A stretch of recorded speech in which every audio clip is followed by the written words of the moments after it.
Glória a Deus. Abra sua Bíblia aí, bem rapidinho. Primeiro livro do profeta Samuel, capítulo 17. 17:50, Dani, por favor. Primeiro livro do profeta Samuel, capítulo 17, o verso de número 50. Já está até ali, né? O negócio é rápido. Esperar você achar na sua Bíblia, que eu estou vendo alguns procurando na Bíblia.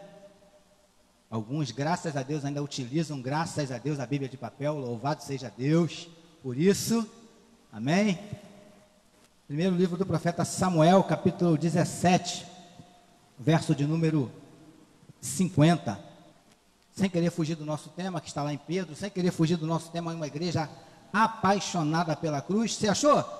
Diz assim, pelo menos na minha tradução, está um pouquinho parecida com essa aí, tá?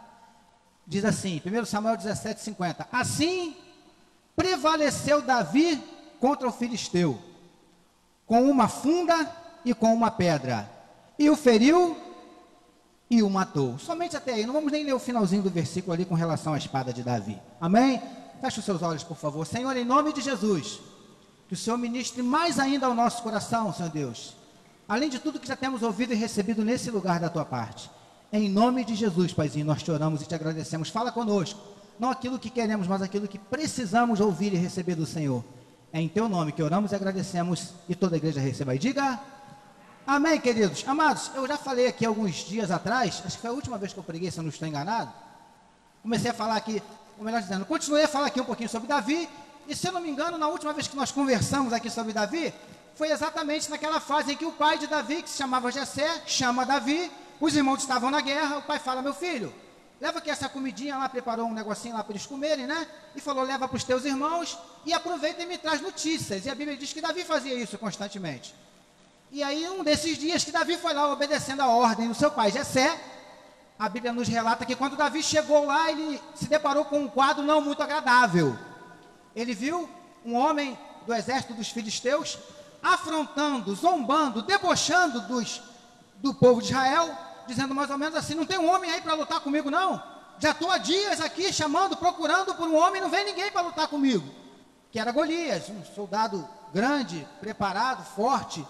Qualquer pessoa que olhasse para aquele homem com certeza teria medo, e com o exército de Israel não foi diferente, os soldados temeram, e a Bíblia nos diz que ninguém se dispôs a lutar com aquele homem, e foi aquilo que Davi presenciou quando ele chegou lá. Ele viu aquele homem afrontando aquele exército, e aquilo indignou Davi. E Davi ainda perguntou para os irmãos, para os que estavam à sua volta, quem é esse camarada aí? Quem é esse incircunciso para ficar afrontando os exércitos do Deus vivo? Não tem ninguém que lute com esse camarada? E Davi ainda perguntou, vem cá, o que vai ganhar quem lutar com esse cara? Quem vencer? Eles falaram, o rei vai acumular a casa, vai dar riquezas, vai dar um dinheiro, vai livrar dos impostos, ainda vai dar a esposa, vai dar a filha para ser esposa do camarada que derrotar esse soldado. Então acho que Davi pensou assim, rapaz, esse negócio é comigo mesmo. E aí Davi se colocou à disposição para lutar com aquele homem. E aí, queridos, os irmãos de Davi falaram, rapaz, tu está ficando doido, está ficando maluco? Vai embora para casa, você deve ter deixado as ovelhas de qualquer jeito lá. E não foi assim, os irmãos que participaram da última vez que eu estive aqui pregando sabem que Davi deixou as ovelhas guardadas com o camarada, né? Davi era responsável, mas Davi continuou falando, não pode acontecer, alguém tem que derrotar esse camarada, se ninguém vai, eu vou. Davi falava mais ou menos assim, os irmãos, rapaz, vai para casa, tu está ficando doido, está ficando maluco? Tu é pastor de ovelhas, o que você sabe fazer é cuidar de ovelhas, esse camarada aí desde pequeno que é soldado, o brinquedinho dele era uma espada. Mas Davi ficou indignado e Davi estava convencido de que ele poderia lutar com aquele homem. E aí, queridos, as pessoas que ouviram aquilo ali e tal, vendo que Davi estava realmente convencido de que poderia vencer aquele homem, levaram Davi para falar com quem? Com o rei, com o comandante, com Saul. Saul, olha só, esse garoto aqui falou que quer ir lá lutar com o gigante. E Davi ainda diz assim para o rei, mais ou menos assim, não desfaleça, meu rei, o coração de ninguém por causa desse homem, teu servo irá. Eu irei. E aí, queridos, primeira coisa que eu aprendo aqui, amados, é que Davi chamou para ele, Carlão, a responsabilidade. Quando, na verdade, queridos, aqueles que deveriam ter chamado para si a responsabilidade, que eram os soldados, estavam fugindo, estavam se esquivando. Davi, que não tinha nada a ver com a história, Davi não era soldado, Davi não estava regimentado ali naquele pelotão, naquele exército. Davi tinha ido ali para levar comida e levar notícia dos irmãos para o pai. E de repente Davi se dispõe a lutar com aquele homem. Ou seja, Davi chamou para ele a responsabilidade, como se Davi dissesse mais ou menos assim: olha só, Saul, se ninguém quer derrubar esse camarada, eu quero. Chamou para ele a responsabilidade, queridos. A primeira lição que eu aprendo, que eu quero dividir com você que está aqui, você que está em casa, é que muitas vezes eu e você precisamos fazer isso. Precisamos parar de jogar para outro a responsabilidade e chamar para a gente. Como assim, pastor? Seja mais claro, eu serei. Na sua família. Acabou o tempo de você ficar transferindo a responsabilidade para alguém. Ai, tomara que Deus levante um profeta para vir aqui na minha casa falar com a minha família e para que os meus familiares se convertam. Deixa eu dizer uma coisa para você. Sabe quem é o profeta que Deus quer usar na tua família? Repita assim comigo: sou eu, pastor. É você. O canal, o instrumento que Deus quer usar para salvar a tua família é você. Mas por que temos muita dificuldade? E aí eu ia ficar mais uns 40 minutos aqui só falando porque que tem muito crente que não ganha ninguém no meio da sua família. Mas não é o caso hoje, a gente deixa isso para uma outra mensagem. Mas é você que Deus quer usar. Ai, pastor, eu queria tanto que lá no meu trabalho, pastor, aquele povo lá entregasse a vida para Jesus, pastor. Queria tanto que de repente Deus levantasse um funcionário lá. Olha para mim, filho, filha, você que está me vendo agora pela internet, sabe quem é o funcionário que Deus quer levantar na empresa onde você trabalha? Você já conhece a resposta. É você. Mas para isso, queridos, você precisa fazer como Davi, chamar para si a responsabilidade. Sabe qual é o problema? O problema é que nós fazemos, na maioria das vezes, o contrário. Nós transferimos a responsabilidade. Se eu estou com problemas no meu casamento, um exemplo, a responsabilidade é de quem? É da Elizabeth. Amém, pastor? Com a mulher que eu tenho, não tem como ser abençoado no casamento. Estou com problema no meu casamento, na minha família, por quê? Ah, porque eu tenho 2 filhos, irmãos, que só misericórdia. A gente está sempre passando para o outro, nós nunca chamamos para nós a responsabilidade.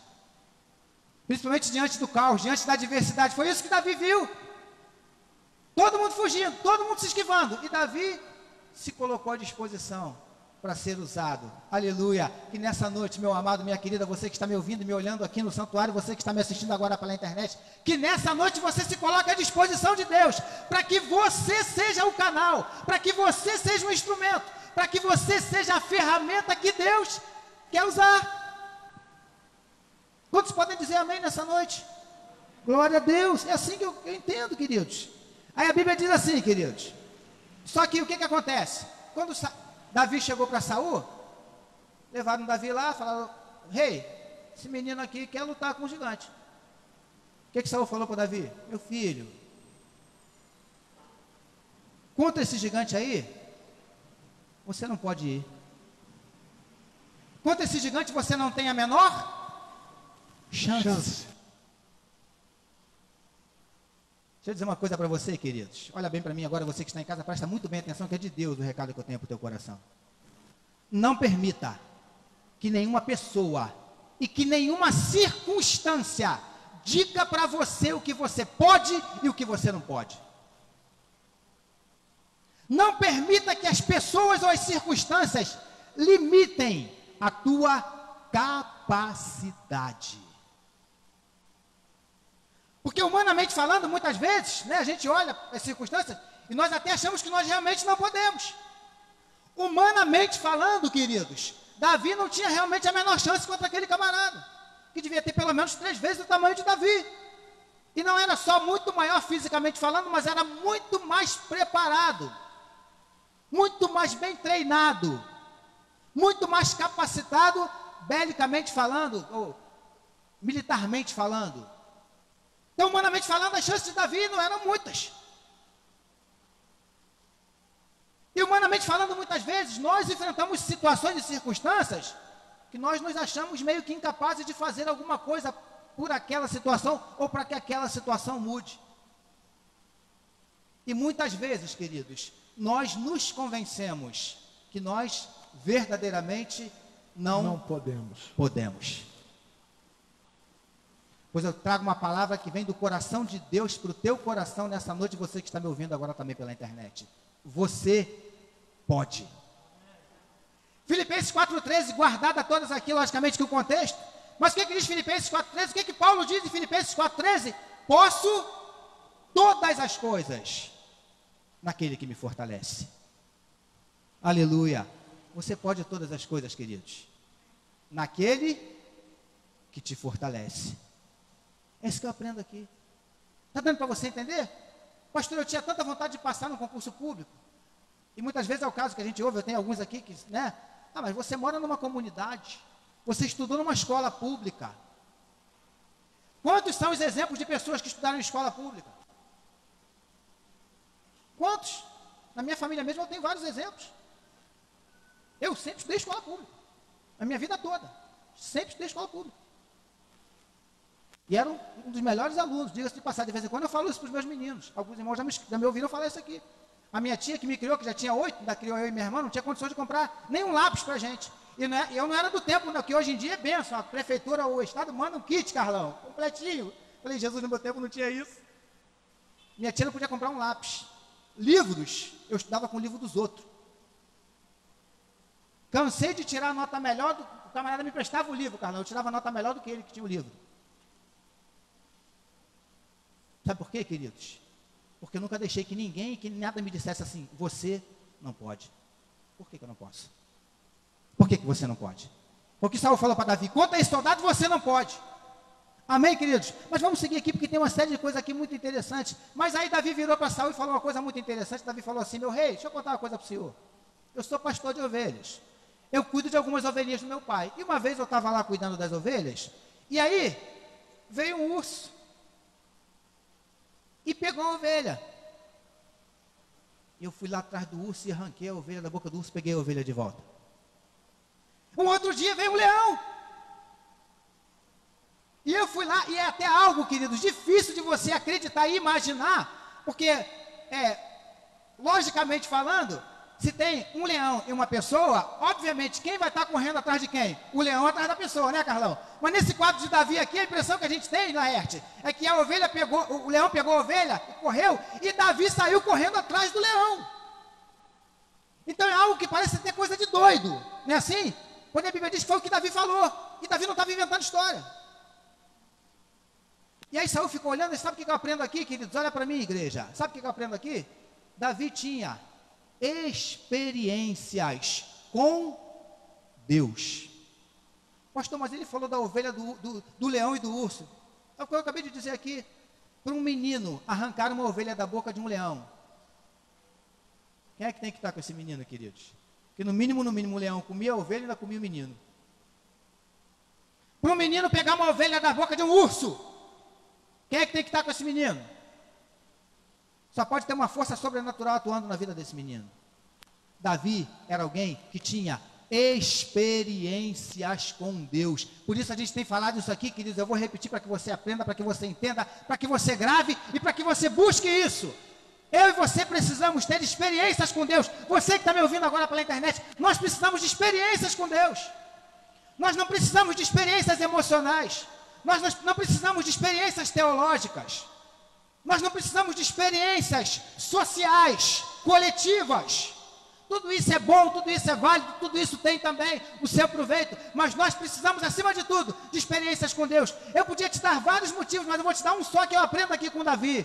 Porque é o que Davi fala. Davi fala assim para Saul: olha só, meu rei, eu peguei a ovelha da boca do urso, eu peguei a ovelha da boca do leão, e o meu Deus vai me dar vitória diante desse gigante, da mesma forma que me deu vitória diante do urso e diante do leão. Sabe o que eu aprendo aqui, queridos? Que quando nós temos uma experiência com Deus, essas experiências, quando nós trazemos essas experiências à nossa memória, elas nos incentivam diante das adversidades.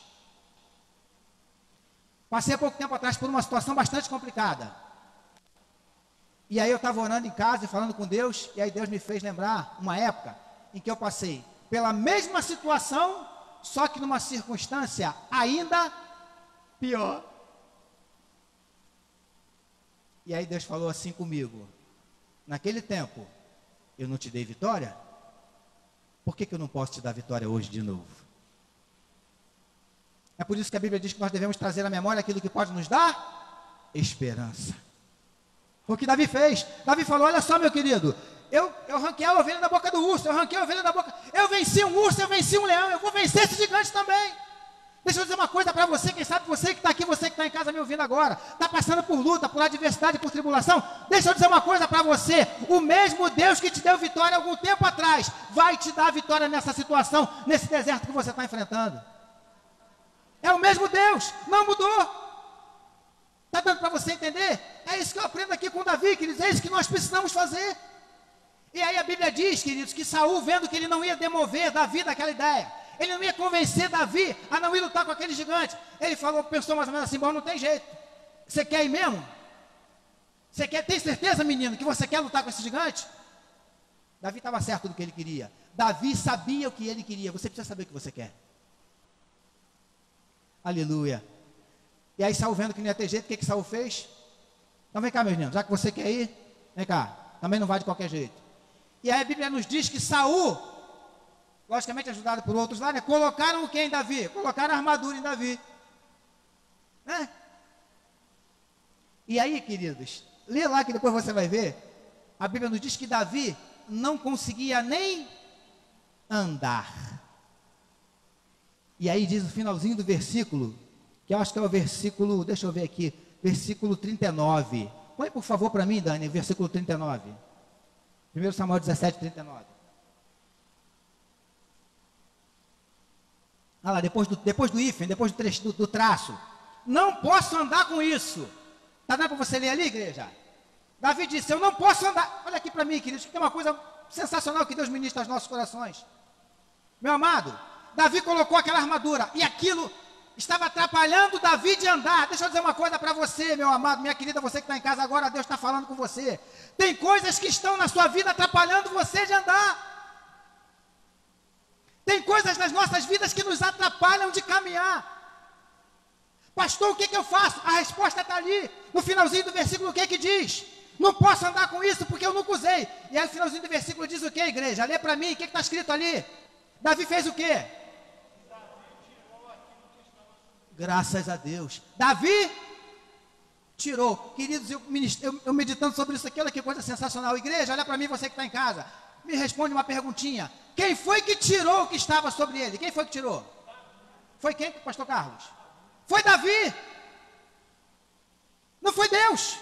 Sabe o que eu aprendo, igreja? Que tem coisas na minha vida e na tua vida que estão nos impedindo de andar. E que muitas vezes nós ficamos orando, Senhor, tira isso de mim. Mas deixa eu te dar uma notícia nessa noite. Tirar isso de você não é papel de Deus. É você mesmo que tem que tirar. Tem coisas que estão sobre a minha vida, queridos, que eu é que tenho que tirar.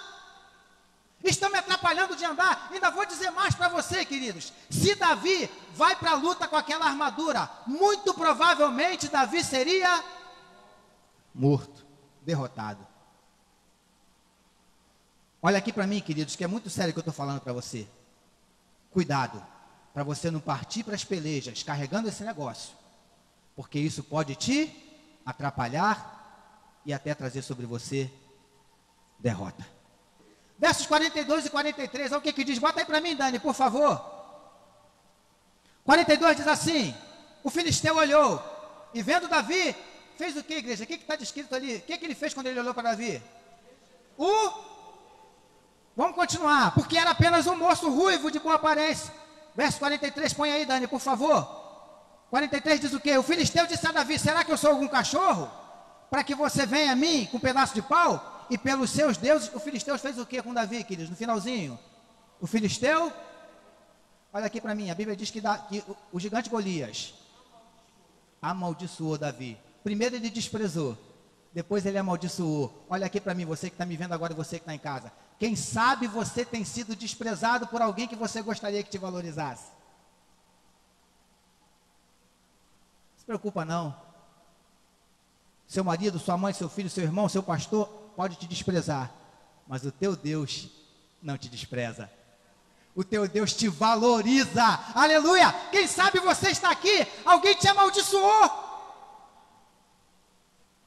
Deixa eu dizer uma coisa para você, queridos, não se preocupe com isso, porque o Deus que nós estamos adorando nessa noite está aqui para te abençoar. Não se preocupe se você foi desprezado, porque Ele te valoriza. Não se preocupe se você foi amaldiçoado, porque Ele te abençoa. Eu, quando era pequeno, queridos, a minha mãe era espírita. E, obviamente, a minha mãe me consagrou. Por que você acha que eu me chamo Jorge? É por isso mesmo, por causa do Jorjão. Minha mãe era devota do São Jorge. Inclusive, quando ela faleceu, a única coisa que ela deixou pra gente, uma medalha de São Jorge para mim e outra para minha irmã. A minha era de ouro, eu não sei onde foi parar, eu me arrependo amargamente de ter perdido, porque ia derreter a criança e vender. Cabeça, né? Ouro. Então, minha mãe me consagrou. Aí alguém diz assim, pastor, o senhor está sob maldição hereditária, pastor.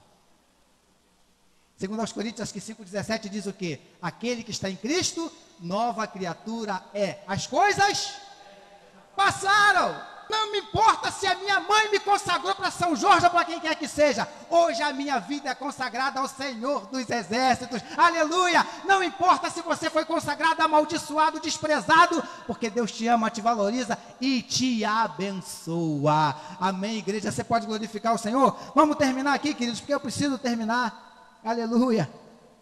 Aí no versículo 45, pode botar aí, Dani, por favor, para a gente encerrar. Davi, porém, disse ao filisteu, eu vou ler como está ali para você ler junto comigo. Você vem contra mim com espada, com lança, com escudo. Eu, porém, vou contra você em nome de quem, igreja? Em nome do Senhor dos Exércitos, o Deus dos Exércitos de Israel. A quem você tem? Para a gente terminar, queridos. Primeira coisa. Quando Saul tentou colocar armadura em Davi, Davi tirou. Não vou não com isso não. Primeira coisa que eu aprendo, Davi era alguém que não confiava nas armas humanas. Cuidado, para você não tentar pelejas espirituais, utilizando armas humanas. Davi não quis saber daquele negócio. Davi não confiou nas armas humanas. E aí Davi parte para cima daquele gigante, o gigante vem contra ele, a Bíblia diz que Davi era sensacional. Lê lá que você vai ver, a Bíblia diz que Davi se antecipou às suas fileiras, ou seja, Davi deixou o exército para trás e ele foi sozinho enfrentar o gigante Golias. E aí quando o gigante vem para ele dizendo, eu vou te arrebentar, vou acabar com você, vou dar o seu corpo para as feras do campo, foi mais ou menos isso que Golias falou. Aí Davi fala o que para Golias? Rapaz, tu vem contra mim com espada, com lança, com escudo. Se fosse hoje em dia, né? Rapaz, tu vai vir contra mim com fuzil, com pistola. Não é assim? Mas eu vou contra ti em nome do Senhor dos Exércitos. Deixa eu dizer uma coisa para você. Davi tinha convicção, Davi tinha certeza que ele ia vencer aquela guerra. Porque ele sabia que quem lutava com ele e por ele era o Senhor. Quando Davi chamou o Senhor para entrar com ele naquela guerra, ali ele venceu. Uma batalha que estava provavelmente perdida. Humanamente falando, Davi não tinha a menor chance. Mas quando ele incluiu o Senhor, as probabilidades mudaram. Deixa eu dizer uma coisa para você, querido. Pode ser que você esteja enfrentando uma batalha que você tem grande chance de ser derrotado. Mas se você colocar o Senhor para lutar com você nessa batalha, você tem imensas chances, para não dizer todas elas, de ser vitorioso. Amém, queridos? Fiquem em pé comigo na presença do Senhor, que antes de nós encerrarmos, eu quero orar pela sua vida. Eu vim nessa noite aqui para ministrar uma palavra de vitória para a tua vida. Uma palavra de vitória para o seu coração. E eu sei que nessa noite tem pessoas aqui, queridos, porque é o meu caso, creio que seja o caso do pastor Carlos e outros. Nós estamos enfrentando algumas lutas. Nós estamos enfrentando algumas batalhas. E nós só seremos vencedores se verdadeiramente colocarmos Deus nessa batalha. Amém. Façamos como Davi. Porque quando Davi fala, Senhor, vem comigo, ele estava dizendo, Senhor, eu não tenho a menor condição de vencer, porque Davi não tinha, querido, não tinha. O final da história os irmãos conhecem, Davi venceu aquele camarada com uma funda, que derrubou o gigante, depois ele foi lá com a própria espada do gigante, ele cortou a cabeça do gigante, mas ele derrubou aquele gigante com a pedra que ele acertou na testa.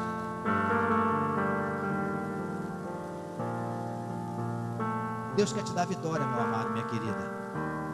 Deus quer dar vitória a você que está me ouvindo agora pela internet. E sabe o que muitas vezes nos angustia? É que servimos a um Deus poderosíssimo, mas muitas vezes somos derrotados nas nossas pelejas. E aí eu pergunto para você, porque eu sei que você sabe a resposta, que você é inteligente. Em quem está o problema? Em mim. Será que está em Deus, pastor? O problema não está em Deus. Eu vim nessa noite aqui para ministrar uma palavra de vitória para a tua vida. Amém. Eu vim nessa noite aqui, queridos, para ministrar uma palavra. Essa palavra ficou no meu coração a tarde inteira. Eu deitei para dormir, Carlão, e a palavra ficava na minha mente enquanto eu dormia. De tarde. Porque eu vim ministrar para você uma palavra de vitória, querido. Toma posse nessa noite, em nome de Jesus, da tua vitória. Não deixa nada nem ninguém dizer para você que você é um derrotado. Derrotado é o diabo. Ele é derrotado, porque a Bíblia diz: você não é nem vencedor. A Bíblia diz que nós somos mais. Aleluia. Mais do que vencedores. Você foi chamado para vencer, querido. Você foi chamada para vencer, minha amada. Ainda que a circunstância seja de aparente derrota. Porque às vezes é assim, a Bíblia diz, Isaías diz o quê? Que olhando para Jesus na cruz, ele diz o quê? Não havia beleza nele para que nós o desejássemos. E nós o reputávamos por aflito, ferido de Deus. Ou seja, em outras palavras, Isaías estava dizendo mais ou menos o seguinte: a gente olhava para ele e falava assim, coitadinho dele. Não tem coitadinho nenhum, queridos. Porque ali, aquele homem naquela cruz sangrando, todo ensanguentado, suado, todo sujo da terra, ali naquele local da Palestina, que era um lugar muito empoeirado, inchado, com certeza absoluta, fisicamente, humanamente falando, a aparência de Jesus era horrível. Mas ali naquele homem pregado naquela cruz com aparência de derrota, estava a maior vitória que a humanidade pode conhecer. Amém. E de repente você está vivendo uma aparente derrota. Não se deixe convencer pela aparência. Se Davi se deixasse levar pela aparência, ele tinha corrido, porque o camarada era muito maior do que ele. Se Davi tivesse se deixado levar pelas coisas que disseram para ele, ele não tinha ido. Quando Saul disse: você não pode ir. Para quem você tem prestado o teu ouvido, igreja? Quem tem sido o teu conselheiro? Alguém que tem te levantado ou alguém que tem acabado de te derrubar? É assim mesmo, minha irmã. Teu casamento está ruim? É assim mesmo. Lá perto de casa também tem uma irmã que está se divorciando. É assim que acontece mesmo. Teu filho está nas drogas aí, minha querida. Daqui a pouco o telefone toca dizendo que foi preso ou que a polícia matou. Não é só essa das palavras que a gente ouve. Pois comece a profetizar a bênção na tua casa, meu amado. Comece a profetizar a bênção na tua família. Conheço uma irmã que a filha estava fora de casa, pastor, prostituta, vivendo com o marido dos outros. Toda vez que eu encontrava com ela, ela falava: Jorge, a minha filha é do Senhor. Todas as vezes que eu encontrava com ela, nem eu acreditava mais naquilo, pastor. Hoje a filha é uma serva do Senhor, família restaurada para a glória de Deus. Começa a profetizar a bênção na tua casa, começa a profetizar a bênção na tua família. Ih, irmão, você não vai conseguir. Eu vou conseguir em nome de Jesus. Irmão, você não pode. Eu posso em nome de Jesus. Aleluia. Eu quero ouvir, vamos ouvir o louvor, queridos, que senão o pastor Jorge fala até as 10 horas. Vamos louvar o Senhor. Maravilha.